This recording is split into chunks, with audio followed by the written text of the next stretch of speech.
You want a war? You're gonna get one. Now get the guns, the drugs, to my generation will take the fall. The saints, across the nation, and it's a sex, the gods, the fakes, the fraud, they're messing with me. Come on, come on, come on, let's get it out. Move to the music, play that fucking music. Live through my music, yeah.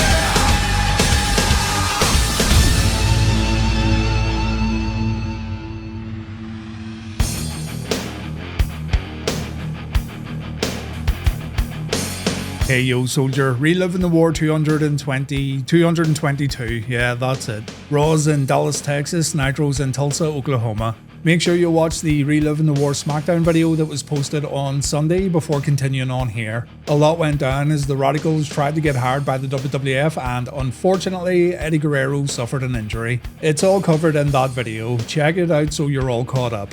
On Nitro, Jeff Jarrett plans on making Sid's life a live in hell tonight. Double J also rejects a call from Kevin Nash, so it appears there's issues within the NWO. It really wouldn't be the NWO if there wasn't some problems within the faction. Before we get started, I've completely updated the chinnox.com website and there's a few new products available if you guys want to support me and grab some merch. The store's now powered by Fourth Wall, which is already proven to be a much better option for wrestling bios, and every item comes with a quality guarantee. That works for you, brother. Check it out when you get a chance.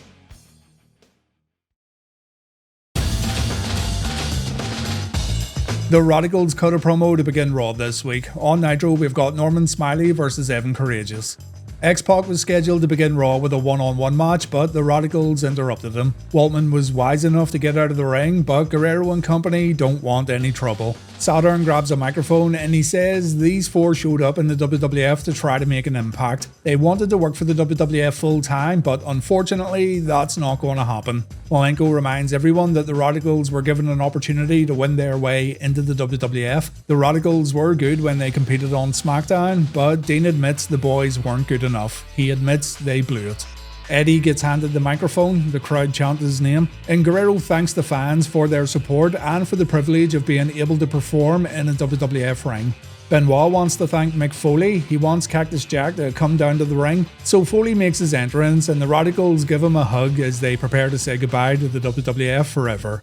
Triple H's music plays in the arena, Hunter comes out with his wife, and Stephanie says this whole thing's making her wanna puke. The Radicalz played the game, they lost. Mick Foley played the game at the Royal Rumble, he lost. So all Stephanie sees in the ring right now are a bunch of losers, and I guess she has a point. Triple H says, just like his wife, the Cactus Jack makes him sick and Hunter's patience is beginning to wear thin.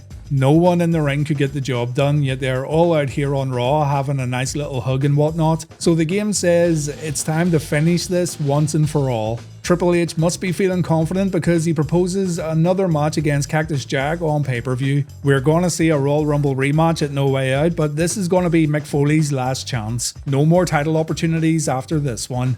Mick can choose whatever match he wants, but there's to be no 2x4 wrapped in barbed wire, there's going to be no sharp metallic objects, no thumbtacks, and no sadistic toys for Cactus Jack to play with. Foley says this doesn't sound like a whole lot of fun, and that means Cactus really only has one choice. Hell in the cell! Oh my god! Oh my god! Oh dear. After shitting his pants, Triple H agrees to the match, but Hunter adds a stipulation. Mick Foley must put his career on the line. Foley must retire if he gets beat at No Way Out, and that includes Dude Love, Cactus Jack, and Mankind. Foley says he's done it all in his career except one thing. In 15 years, he's never main evented WrestleMania, and that keeps him up at night. So, at No Way Out, Mick wants the WWF title put on the line. I thought this was a given, to be honest, but Mick wants to face either The Rock or The Big Show at WrestleMania 2000. Hunter agrees. If Mick wins, he's going to Mania as the WWF champion, but if he fails inside Hell in a Cell, Hunter's going to end Mick's career. Triple H walks down the ramp, he's joined by X-Pac as he says he wants a piece of Mick Foley right now, and when Hunter stands on the apron, he tells the Radicalz that they can either get out of the ring right now, or they can show their appreciation to the man who gave them their opportunity, the man who gave them their contracts. Mick seems a bit confused, but then the Radicalz attack Cactus, and there you go. Hunter did hire the Radicalz after all, and they're supporting the WWF champion. Mick Foley gets wrecked. He takes a double suplex before Benoit pulls off a diving headbutt, and Hunter tells Foley to count down the days. Mick's career will soon be over, and it all ends with Foley taking a pedigree. The Radicalz celebrate with Triple H, X-Pac, Tori and Stephanie. Hunter already has backup from DX, and now he has 4 former WCW superstars in his corner. And backstage, Triple H tells the Radicalz that what just happened in the ring is only the beginning. Benoit, Malenko, Saturn, X-Pac and Triple H are going to team up in tonight's main event, and they're going to take on Mick Foley and 4 other superstars. If Mick can't find any backup, then it's going to be 5-on-1. Do you just want to watch Raw this week and skip Nitro? I wish. Norman Smiley screwed around with 3 counts music before heading to the ring. The boys got all annoyed about this, and honestly, so did I. No dance routine to start off Nitro this week, but we did get some wiggle action when the match got underway, so no complaints. As expected, the other members of 3 Count tried to help Karagias out, but their efforts were all for nothing. In the end, Norman got sent into Shannon Moore, but he still countered Evans' roll-up, resulting in Smiley winning by pinfall. After the bout, Smiley's feeling super confident, so he challenges every member of 3 Count to a match at Super Brawl. Norman's going to do the big wiggle all over these jabronis, so yeah, something to look forward to. If you're wondering what happened to the Screaming Demon and the Kiss Demon, well, Kiss Demon tried to get his gear back on Thunder, and while he did strip Norman of most of his clothing, Smiley was still able to beat the Demon with a Norman Conquest. And also on Thunder, Hulk Hogan did indeed make his WCW return. Seeing as the WWE Network version of Thunder completely removed Hogan's comeback, I legit thought he just showed up in a limousine only to leave again a few minutes later. For some reason, the entire Hogan promo's been removed, and there's not even the usual network warning at the beginning of the show to say the content's been taken out.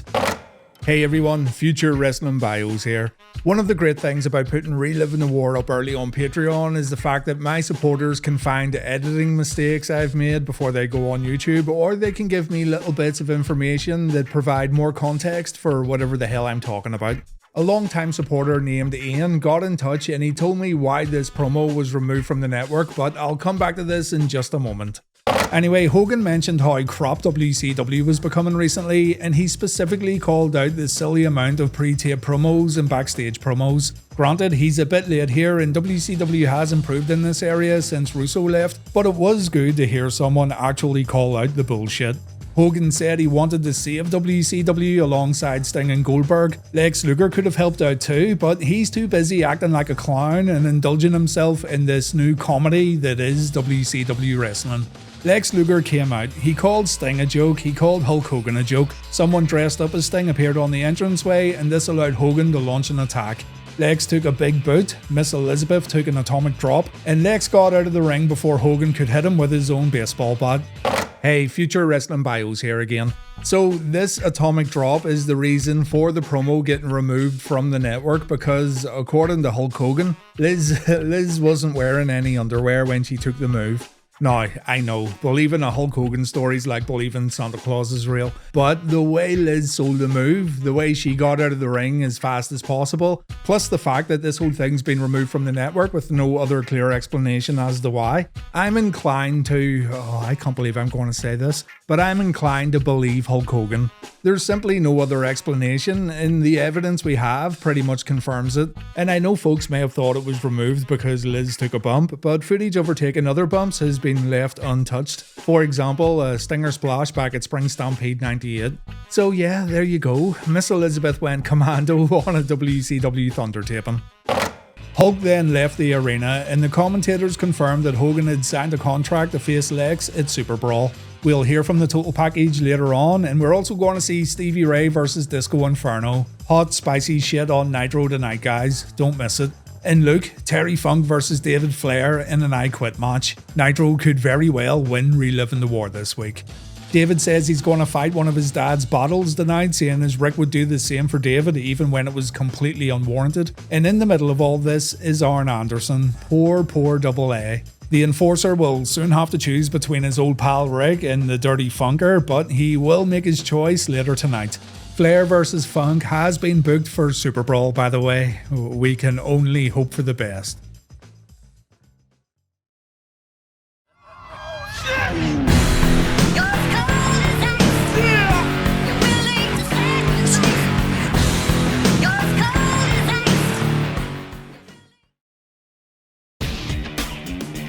Edge and Christian get a shot at the Outlaws tag team titles next on Raw. On Nitro, the NWO cut a promo.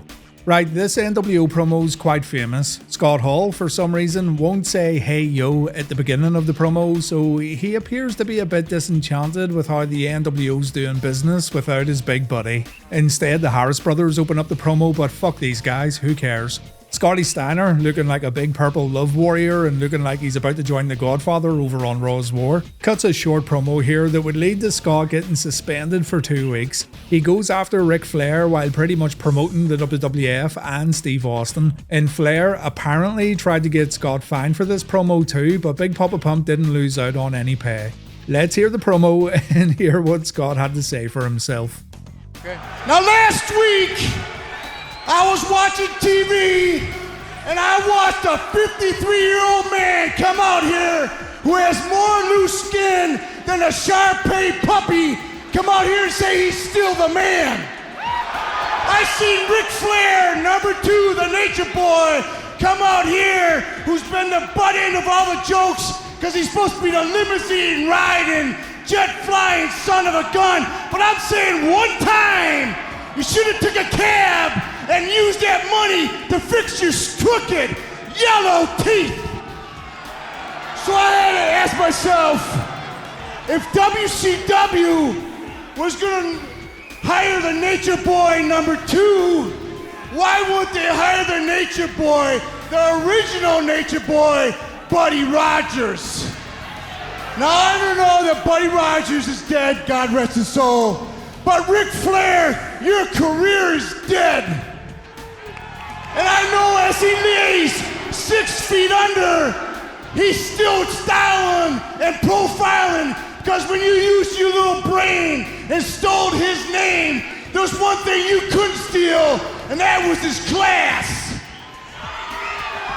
So when you walked down that aisle last week, I know I wasn't alone, because the people at home, all they did was grab their remote, change the channel to the WWF, and watch Stone Cold, a person you and your old friends got fired from here, because you're a jealous old bastard. So Ric Flair, remember this, in this wrestling business, there's never been a bigger ass-kissing, butt-sucking bastard in this business.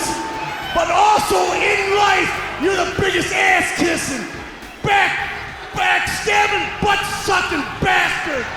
And you belong where you're at in WCW, because WCW sucks.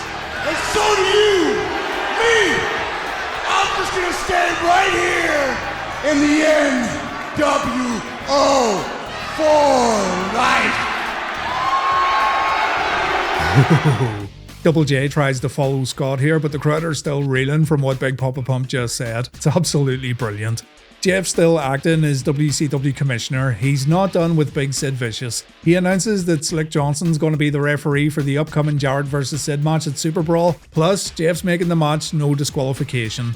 Jarrett books a non-title match for tonight, Sid Vicious versus Scott Hall, and clearly Scott doesn't want to compete in this match. Jarrett goes ahead and he books it anyway, and as it would turn out, this would be Scott's final match on Monday Nitro. Still, there seems to be problems within the NWO, and Jarrett seems to be getting a bit too big for his boots. We'll see what happens later on. On Raw, the Dudley boys came out to watch this tag team title match, and Bubba Ray gave Jim Ross a hard time. JR's been quite vocal about Bubba's recent actions on Raw, and it seems Bubba's been paying attention to what Jim's been saying. He gets in his face throughout the entire match, which is a shame because the match was pretty good. This Raw crowd's on fire tonight, and they seriously got behind Edge and Christian. These two got close to winning the gold, with Christian's falling inverted DDT and Edge's spear getting an insane crowd reaction. Even Edge was all fired up, but Bubba interfered, and this allowed Road Dogg to win with his pump handle drop. After the bout, Bubba continued ripping into JR. Edge came over and he attacked both Dudley boys, but the fight was short-lived.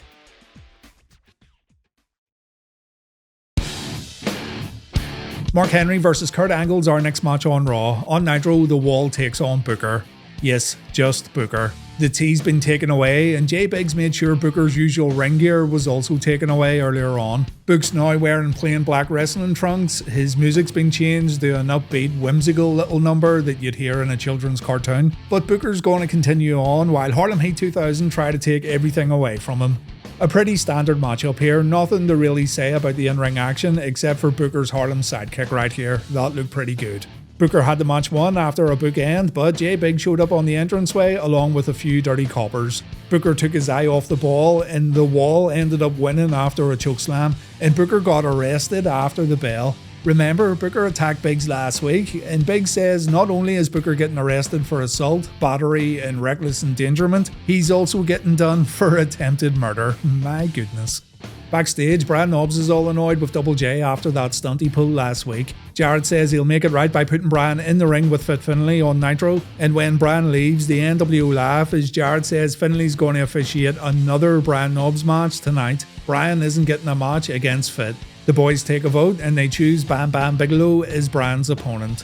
On Raw, Mark Henry warned his pregnant girlfriend Mae Young to stay in the back. Kurt Angle came out and he said many people compare him to Mark Henry, what with their Olympic backgrounds and whatnot, but the only thing noteworthy that Mark's ever achieved is getting an 82-year-old pregnant. Something that must have required a lot of intensity, but no integrity and no intelligence. Banging elderly women must be acceptable in Dallas, Texas. It's not acceptable for our Olympic gold medalist. So Mark comes out, and while Angle tries to bring his opponent down with some wrestling holds, Big Mark uses his strength to throw Kurt all around the ring. Kurt takes a running power slam, a leg drop, and a power bomb. Angle stays resilient and he kicks out of every cover. The two end up on the outside where Angle pulls off a big Northern Light suplex, but Mae Young shows up as Angle gets back in the ring. Mae tries to attack Kurt and yeah, bad move. Mae takes the Olympic slam as Kurt shows a lack of integrity and the referee calls for the bell. The crowd went nuts when Mae got taken out, but Mark Henry's beside himself. Mae's been hurt and so she gets brought to the locker room and Mae, oh Christ almighty. Mae shouts she doesn't like it on her back and she likes being on top. She then removes her clothing to reveal her old disgusting droopy dogs, and this boy here wanted to go home. I don't blame him for a single minute.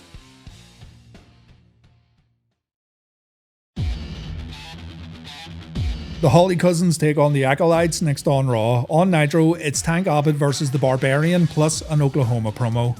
You'd think Nitro was going through a phase of self-sabotage right now, but it's okay. David Flair versus Terry Funk's coming up very soon.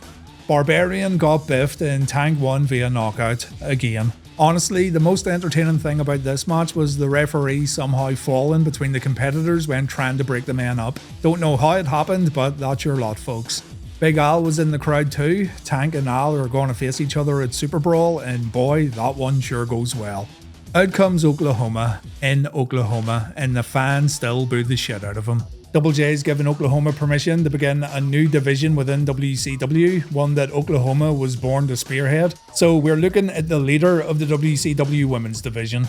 He says women have no place in wrestling, but he's going to look after the girls who compete in this division. That means there's going to be rigorous medical examinations for the girls, and Oklahoma will be present when these take place. It's fucking wild.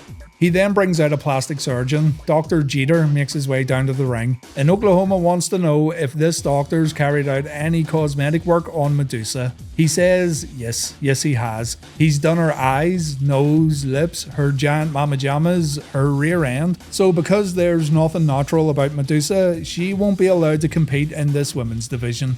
Medusa bounces out as only Medusa can. She gets in the ring and she slaps Dr. Jeter, and old Jeter reacts like a Mortal Kombat character who's just about ready to take a fatality. He gets kicked down, as does Oklahoma, and Medusa continues to attack Jeter by breaking his clipboard over his head and sinking her high-heeled boot right into the Doc's wee choppy. Mark Madden got way too excited over this whole promo and it was so annoying. Like, we all enjoy crappy jokes, but I think Mark Madden thought he was actually funny when really he wasn't. On Raw, Crash Holly thinks he and his cousin could start their own protection agency just like the Acolytes, but Hardcore thinks he's maybe whacked young Crash on the head one too many times. The cousins run down to the ring to start this hardcore match. They brawl it out inside the ring, and in no time at all 4 competitors head through the crowd and they end up at the concession stand.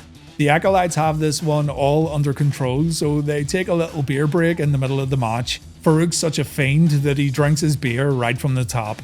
Hardcore smashes a bottle over Farouk's head while Bradshaw dominates Crash. After a little more brawling, Bradshaw ends up at a smaller bar at the other side of the room, and here comes Viscera. Here comes Viscera falling on the ground and totally blowing his spot. What a dickhead.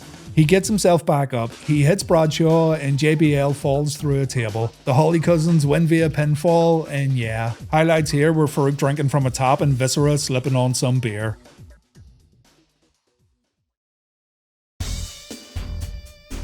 The WCW Executive Committee had a meeting and they're making a decision in regards to tonight's main event. Double J can be overruled by the committee, apparently, which does make you wonder why they let him and Kevin Nash get away with so much since Sold Out last month. But hey, WCW, don't try to make sense of it because the people in control don't care.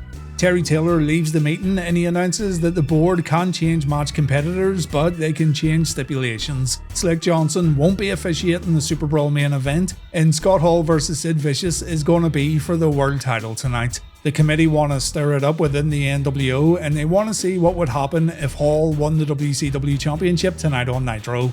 That dumb son of a gun Viscera has a match next against Chris Jericho, so not only did he break the golden rule, he broke said rule when he had a match coming up mere minutes later. Oh gee, I wonder what's going to happen. On Nitro, it's David Flair versus Terry Funk, and here we go boys, match of the week, no match of the year. So Terry reminds the oh yeah, here you go. Your daddy might not be gone, but you gotta face Mr. Terry Funk. We'll kick your ass super quick and fast, feel like a pig, crowbar up your ass. Daddy Flair can't help you, you little fucker. Take a pile driver from the dirty funker. Pray to God before you fall, because damn it, Flair still sucks big hairy balls.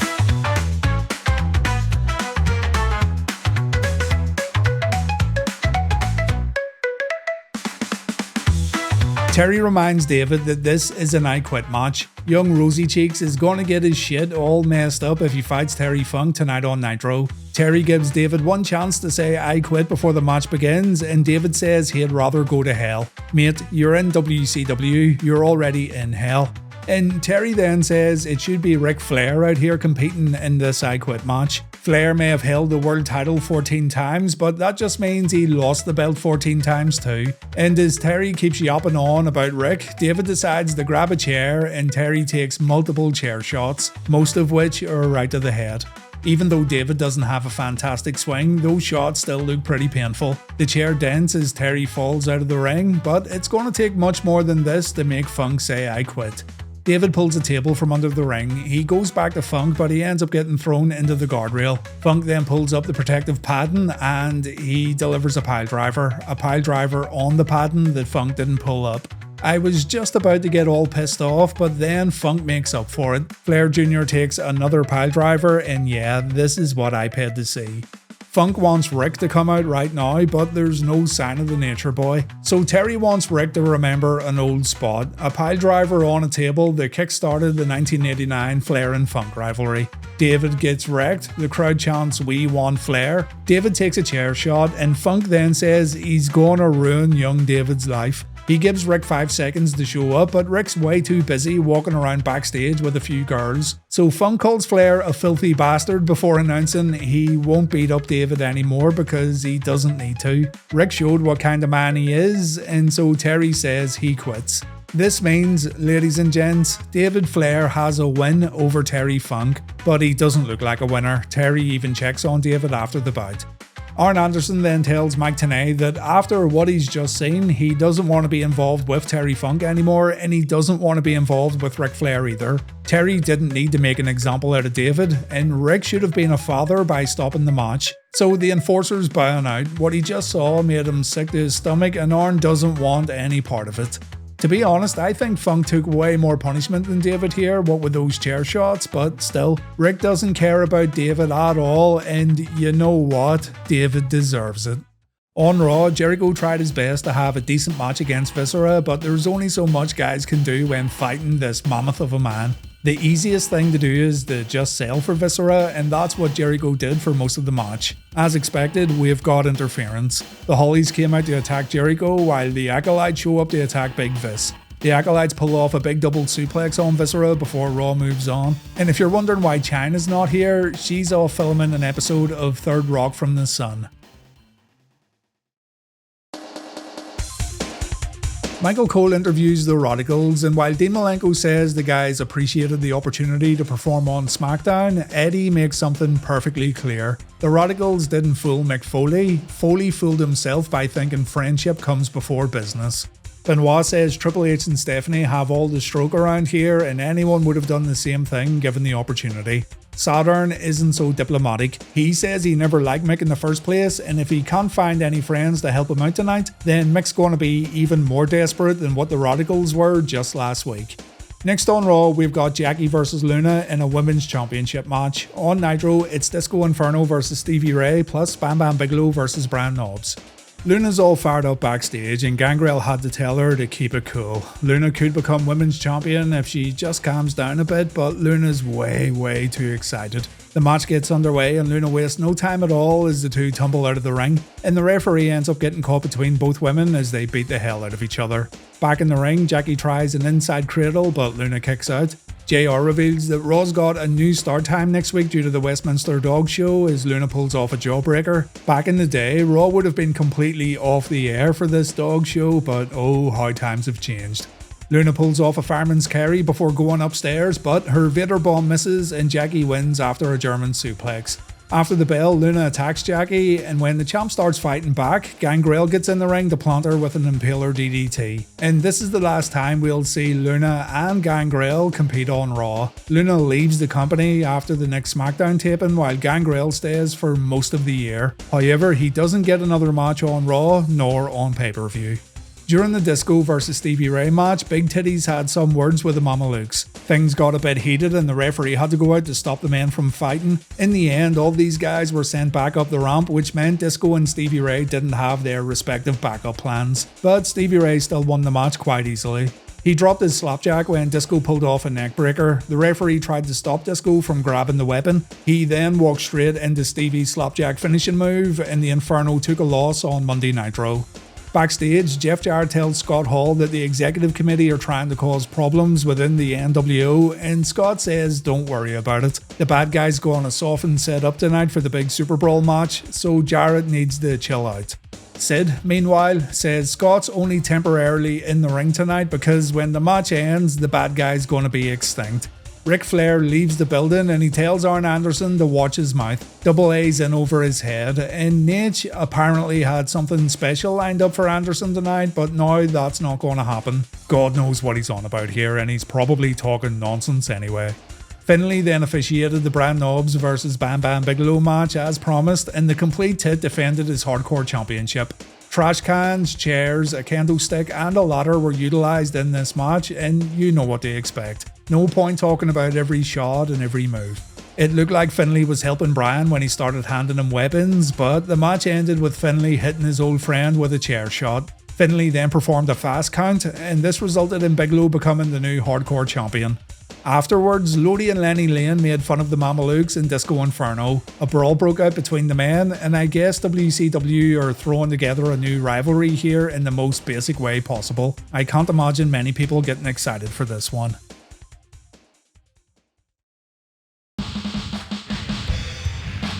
Up next on Raw, The Rock cuts a promo while Nitro presents The Demon vs Kidman.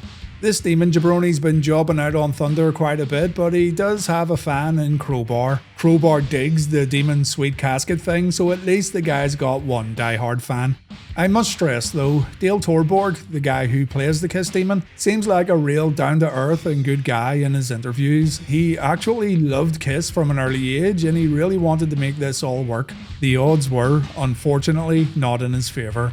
He got off to a good start here, but he then tried an elbow drop from the middle rope. Too much hang time and not enough distance.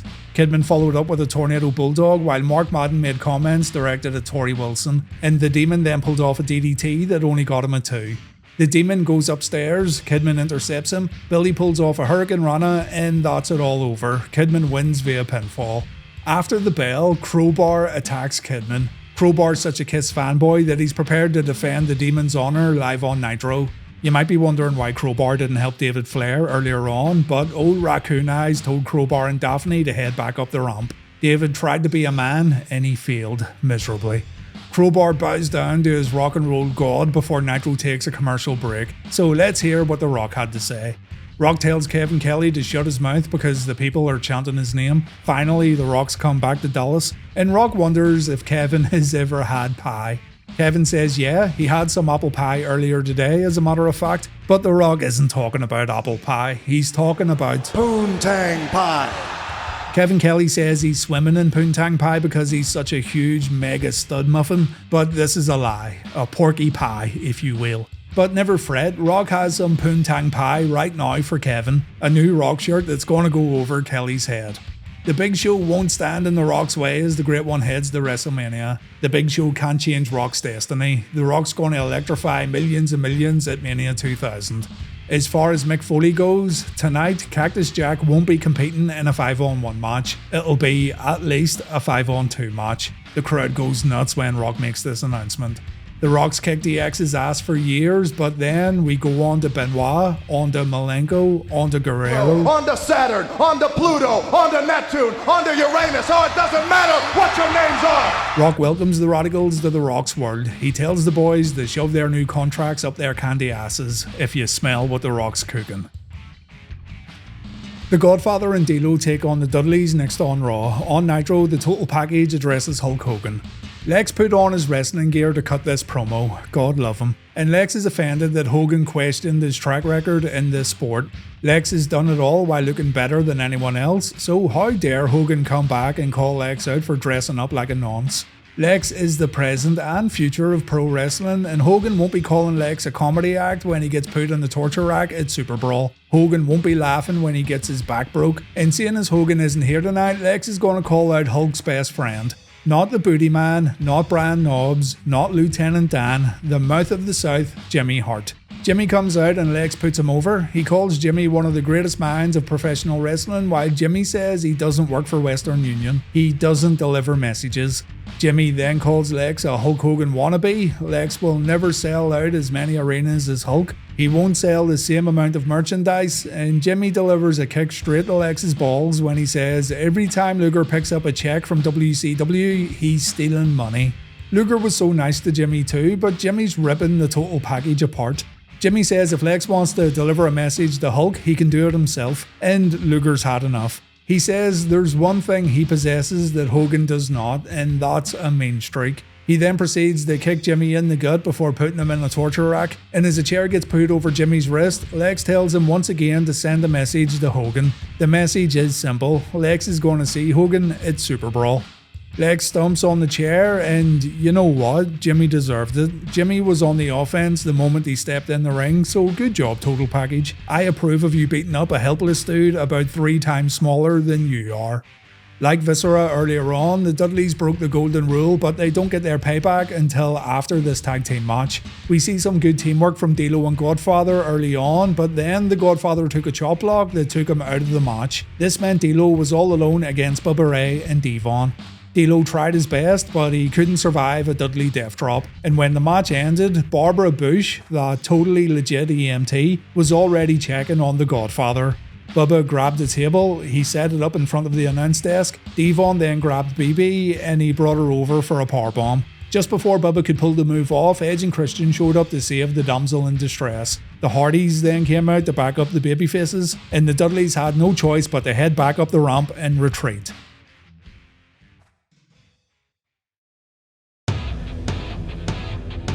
Mick Foley says people shouldn't count him out. Folks shouldn't dismiss his chances in Hell in a Cell, and people shouldn't dismiss his chances in tonight's main event.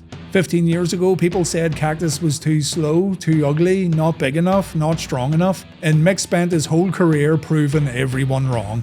He was ready to go 1-on-5 tonight. He didn't ask for The Rock's help, but Mick's not stupid enough to turn Rock down. It might not be enough, but Mick Foley will make it through tonight. He will make it through Hell in a Cell, and he will get to the WrestleMania 2000 main event. It's now time for the Raw main event, one of my favourite Raw main events of the whole Attitude Era. Triple H, X-Pac and the Radicalz versus Mick Foley, The Rock and their mystery partners. On Nitro, Sid Vicious defends his WCW Championship against Scott Hall. The Nitro match isn't all that long, so let's look at WCW's main event first. An absolute shame Scott's Nitro run ended like this, but again, we will see Scott compete at Super Brawl. Scott throws his toothpick, but Sid is in no mood to play games tonight. He brings Scott to the corner for a ton of right hands, and then, just like that, Scott takes a chokeslam. Instead of going for the pin, Sid tries to pick Scott up, and Scott fights back with a thumb to the eye, a few right hands, and a fall-away slam that knocks Nick Patrick down like a bowling pin. This is Double J's cue to run down the ringside, and we've got a 2-on-1 attack. Sid gets thrown on Mark Madden, and Scott didn't throw the big man hard enough. Double J then celebrates before heading back up the ramp. Sid gets set up for the outsider's edge, and Sid takes the bad guy's finishing move. Jeff runs back down to the ring to confront Scott. The two share words. Scott says he'll pin Sid if he wants to, and Scott ends up getting hit with Double J's guitar. Jeff didn't want Scott to win the World Championship, and so Double J's attacked the founding father of the New World Order. Jarrett puts Sid on top of Hall, and Sid beats Scott via pinfall. The other members of the NWO confront Jeff, and Double J says the guys can choose. They can go with the chosen one, or they can go with that bitch laid out in the middle of the ring.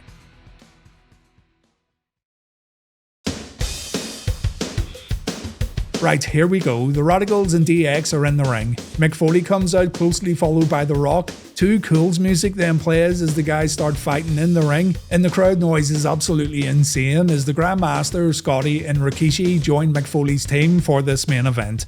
The crowd really elevate this match, and please do yourself a favour and look this one up when you get done here. The atmosphere is truly amazing. There's so much going on. Triple H gets suplexed on the rampway by Rock, X-Pac misses a Bronco Buster, and Dean Malenko gets his head smacked off the announce table, which we unfortunately don't see, but we sure do hear it. Benoit and Foley fight on the outside as the competitors start making their way to their respective corners, and we get a neckbreaker from Grandmaster Sexay as the crowd continue to go absolutely crazy. Saturn tags in, but he takes a power slam right away. Too Cool then double team Perry before Scotty gets left all alone to perform the worm. Stephanie calls this the most ridiculous thing she's ever seen as she provides commentary for this matchup. In comes Dean Malenko with a jumping leg lariat. The crowd are chanting for Rocky while still popping for everything that happens in the ring. We see a reverse suplex from Scotty Too Hottie before he tags in Rikishi. In here, have a listen as Rikishi takes out Stanko Malenko. Scotty Too Hottie! Whatever's gotten into this crowd, it must be good stuff. Dean tags in Chris Benoit before Rikishi can do any serious damage, but Chris immediately takes a Samoan drop. He shakes it off, and there's a loud gasp when Benoit pulls off a German suplex on Big Quiche. Still, Rikishi gets back up and he performs a belly-to-belly suplex. In comes Mick Foley, and the roof comes off the arena once again. Cactus destroys Benoit in the corner before making a beeline for Triple H. The Game and Foley fight on the outside, and Hunter looks like he's in trouble, but Saturn and X-Pac jump down for the save, and now Cactus is in a bad spot. The Game tags in. It's now Foley's turn to take some punishment in the corner. Hunter kicks the shit out of Mick, and he shoves the referee afterwards, and Hunter tags in X-Pac again before Cactus can fight back. After a swinging neckbreaker, Foley tags in Rocky, and again, you have to hear this. X-Pac takes a big right hand. Both Dean Malenko and Chris Benoit take spinebusters, and Pac then takes a rock bottom. The speed in which Malenko and Benoit got out of the ring to let Rock perform his next spots is something I noticed right away here, and these guys have already adapted to the WWF ring and camera setup in no time at all. It's remarkable how they've taken to their new jobs in such quick time. Triple H breaks up Rock's cover, and when he goes for a pedigree, he gets kicked in the face by Rikishi. Saturn performs a kick of his own on Rocky, and Pac then thinks this is the perfect opportunity to go for the Bronco Buster. Rock launches himself out of the corner, Waltman gets taken out, and Grandmaster Sexay comes in with a Tennessee Jam. Unfortunately, Christopher gets a bit too cocky and Guerrero's able to trip him up on the outside, and X-Pac follows up with a spinning heel kick.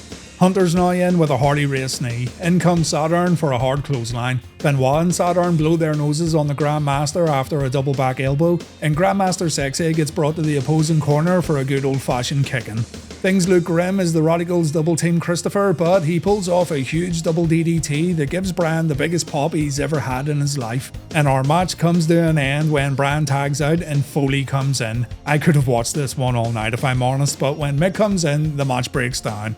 Turns out the referee didn't see the tag, and this allows Hunter to come in and nail the Grandmaster with a pedigree. Chris Benoit follows up with a diving headbutt, and that means the Radicalz and DX win this Raw main event. It's not over yet though. There's a few minutes left on Raw and we've got a huge brawl in the ring. The New Age Outlaws run down to give the heels an advantage, and it's not looking good for the babyfaces. The lights then go out in the arena. The crowd goes mental as they wonder who could be coming out. A spotlight appears on the entranceway and it's Paul Bearer. Paul Bearer with his hair dyed black again and wearing a red jacket.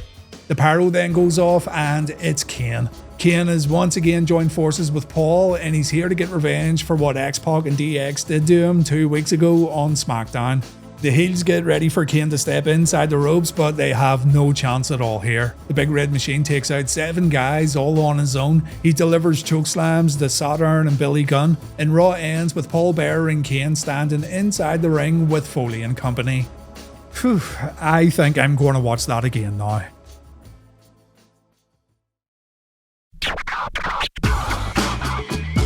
Raw wins Reliving the War this week. The opening promo was brilliant, and the main event is one of the best Raw main events of this era, in my opinion. Sometimes Reliving the War can be tough to put together, but it's nights like this that make it all worthwhile. It's such a great match and such a brilliant crowd going insane for every little thing that happened inside the ropes. Nitro was, fuck Nitro this week. Oh, Terry Funk, that's all I've got to say. Long live Terry Funk. Raw's got 123 points, Nitro's got 78, and we've got 21 ties on the board. Raw got a 6.5 in the TV ratings, Nitro got a 2.7.